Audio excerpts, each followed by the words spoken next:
Muchas gracias a todos nuestros amigos, esas personas que siempre están pendientes de mis transmisiones. Hoy continuamos con esta serie de videos, historia, Biblia y teología. Hoy vamos a hablar acerca de uno de los imperios más poderosos, el imperio más rico, el imperio más majestuoso, el imperio babilónico. ¿Cuáles son sus fechas, sus exponentes, sus etapas? Y además, ¿por qué está muy relacionado a la historia judía, a la Biblia? ¿Por qué? Veamos. Antes de ello debemos trazar sus orígenes y sus fechas. Estamos en el imperio paleo-babilónico, es decir, 2000 antes de Cristo. Pero tenemos que trazar una fecha más atrás, con la antigua Sumeria, el origen de la vida, el origen de la historia humana en la antigua Mesopotamia.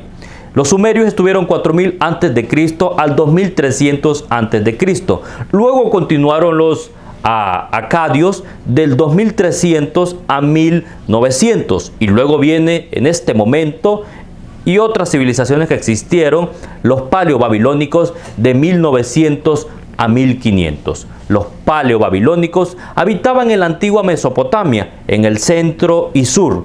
Luego del colapso de la dinastía sumeria Ur III, aparecieron esta nueva dinastía, la dinastía de Samu-Abu. Él fue el primer fundador de los babilónicos. Empezó a establecerse estas ciudades, empezó a formalizarse. Luego de la dinastía de él y de sus hijos saldría uno muy diferente, alguien que cambiaría todo, el rey Hammurabi, de 1792 a 1750. Este sería el más famoso, debido al código Hammurabi, que era una forma de establecimiento y una forma de convivencia jurídica que sería base para todas las demás civilizaciones, además de una forma administrativa, además de que formalizó la sociedad, los subalternos, las personas libres y los esclavos, su economía basada bastante en la agricultura y la ganadería, los dioses a través de una religión politeísta, el dios principal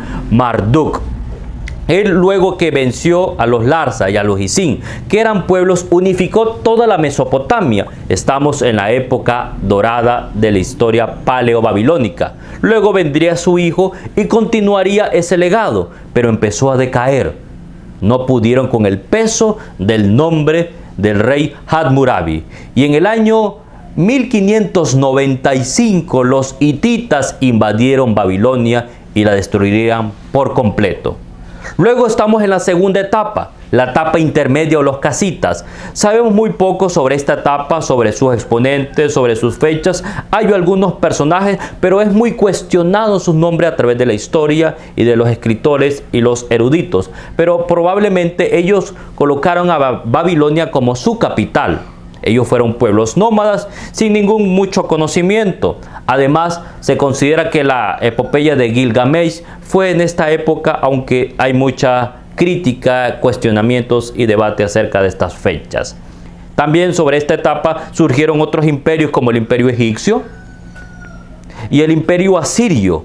La figura de Sargón II, Tiglat-Pileser III, Asurbanipal, personajes destacados de los asirios, quienes habían invadido el pueblo del norte, Samaria. Ellos lo habían hecho, tenían fama de ser muy crueles, de intimidar a sus enemigos, a sus pueblos. Saldría en el 626 un personaje que no tiene nombre, que no tiene fecha, que no tiene nada. Interesante. Llamado Nabopolassar.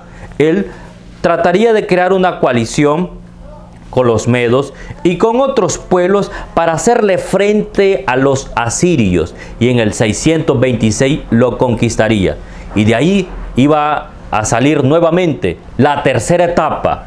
Vendría otra etapa de nacimiento, renacimiento del imperio babilónico, ahora con el imperio neobabilónico. La figura de Nabopolassar es importante, pero el que pondría las bases y la época dorada, y el más importante después del rey de Hammurabi, sería Nabucodonosor II.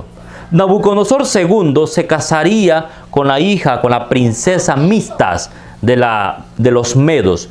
Ese matrimonio sería importante para establecer relaciones como se hacía en aquel tiempo, para esos matrimonios se arreglaban de forma política entre imperios, entre civilizaciones, para crear alianzas. Ella estaba preocupada, le hacía falta su antiguo ciudad, las montañas, los riachuelos, la vegetación, y le dijo a su esposo. El esposo la complació a la esposa Mitas. Le construyó unos jardines impresionantes, los famosos jardines colgantes de Babilonia, una de las maravillas del mundo antiguo. Hasta Herodoto quedó impresionado, hasta Alejandro Magno, cuando murió en Babilonia. Él, Nabucodonosor, sentó las bases, el crecimiento, también tenía su deseo de crecer más. Fue a las costas del Mediterráneo, enfrentó al rey Necao en Cartaquermis en el 605 a.C. a Tiro, la ciudad de Tiro. En la profecía de Jeremías, de Ezequiel, mencionas la destrucción de Tiro. También habla otra parte importante, la destrucción del pueblo de Judea, el pueblo del sur. Las primeras deportaciones, el cautiverio babilónico. En el 605, rey Joacim tuvo una reunión y le dieron un rollo acerca de que este imperio, que los judíos iba a ser llevado al cautiverio. Él, molesto, quemó el rollo y me mencionó que Jeremías debía ir preso. Eso le iba a costar caro. Llegó la primera deportación, el 605 se sublevó contra Nabucodonosor con Babilonia y se llevaron los principales, a los príncipes, a las personas de clases más importantes, Daniel y a los muchachos, Ananías, Azarías y Misael, a ellos. Y también se fue Joacim. La muerte de Joacim es bastante triste. Dice de que murió en el camino, no se le sepultó. Nabucodonosor dijo que no, que lo tiraran al campo. Y esa fue una muerte bastante triste para un rey del sur de Jerusalén. Luego de esto vendría la segunda deportación. Estamos en el 597 por parte de Joaquín. Joaquín se rebeló contra Nabucodonosor. Se dice que se llevaron 10,000 judíos, incluyendo al profeta Ezequiel. Joaquín dice que tuvo alguna buena relación con estos monarcas, incluso dicen que comía en la mesa del monarca. La tercera deportación fue en el 586. En su momento era el rey Sedequías, hizo lo malo ante los ojos de Dios y se rebeló contra Nabucodonosor. No quería pagar impuestos, no quería ser vasallo. Y dice que Nabucodonosor encomendó a su oficial, al general Nabuzaradán, para destruir por completo, ya que estaba ya harto del pueblo del sur. Destruyeron el templo que tenía 400 años de haber sido construido por Salomón. Fueron la gloria, destrucción completa, destruyeron los muros, las casas, fue un colapso total. Todas las personas las llevaron al cautiverio babilónico. Al rey Sedequías tendría también su parte.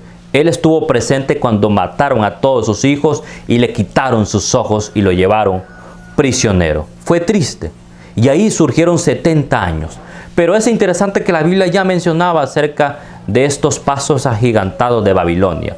Algunos profetas como Habacuc, como Sofonías, como Isaías, como Abdías, entre otros profetas antes del exilio. Los profetas del exilio fueron Jeremías, fueron Ezequiel, fueron Daniel, y los post-exílicos, aquellos personajes que con la ayuda de los persas tuvieron un papel fundamental, como fue el príncipe Zorobabel, Josué, el sumo sacerdote, Esdras, Nehemías, para restablecer el culto y restablecer la parte política. Pero también es interesante que aparecieron otros personajes como Ageo, como Zacarías y como Malaquías, los profetas también. Es interesante que la Biblia menciona en cabalidad todo lo que esto iba a ocurrir. Incluso los judíos pues rechazaron y desobedecieron a Dios, y ese fue el castigo por su desobediencia, por ser politeístas, por adorar a muchos dioses y por adorar a muchos ídolos. Luego de 70 años pues vendría la figura de Ciro el Grande, de Darío, de los persas, para ayudarlos a ellos a restablecerse nuevamente hacia Jerusalén y su adoración a Jehová. Pero Babilonia Estamos en Babilonia. Luego de Nabucodonosor, pues estableció la parte política, administrativa. Daniel participó en la corte. Daniel y sus muchachos les cambiaron los nombres. Los babilónicos eran politeístas, creían en muchos dioses. El dios principal de ellos era Marduk, el dios principal. Incluso los muchachos les cambiaron el nombre, como Medrat, Mesat, Abednego, Belsasar, dioses principales de Babilonia. Además de eso, la economía de ellos era la agricultura, la ganadería. También ellos fueron principales en el calendario, los 365 días, los solsticios, la astronomía, las matemáticas. Todo eso fue una pieza fundamental de Babilonia. El último de los reyes fue Nabonino, Belsasar. Dice que Ciro los destruyó. Dice que la Biblia menciona también acerca del nacimiento de este imperio con la Torre de Babel. La menciona. Babilonia significa Bat Ilin, las puertas del cielo, las puertas. Menciona también otra parte interesante acerca de este imperio con Nimrod, vigoroso cazador delante de Jehová. Y otros escritos mencionan que Nimrod dice que era un vigoroso que desafiaba a Adonai. Él fundó Babel, él fundó Nínive, además de otros elementos que hizo Nimrod como una persona que desafiaba a Dios, como oposición a Dios. Babilonia siempre se le ha visto así, como Babel, una oposición a Dios, confusión, desobediencia. Incluso en el libro de Juan, cuando Juan está en Patmos y está en las visiones, dice: ha caído Babilonia, la gran ciudad, porque ha hecho de beber del vino del furor de su fornicación a todas las naciones. Incluso Daniel en su profecía, en sus sueños, en sus visiones, con respecto a los sueños que tenía Nabucodonosor, ve una gran figura, y el principal es Babilonia. Todo eso y muchos datos más acerca de la Babilonia profética y de la Babilonia escatológica será para un próximo video. Invitándole también a todos ustedes a estar pendientes de otras civilizaciones y cómo estar tan relacionado Babilonia con el pueblo de Israel. Pero eso será para un próximo video.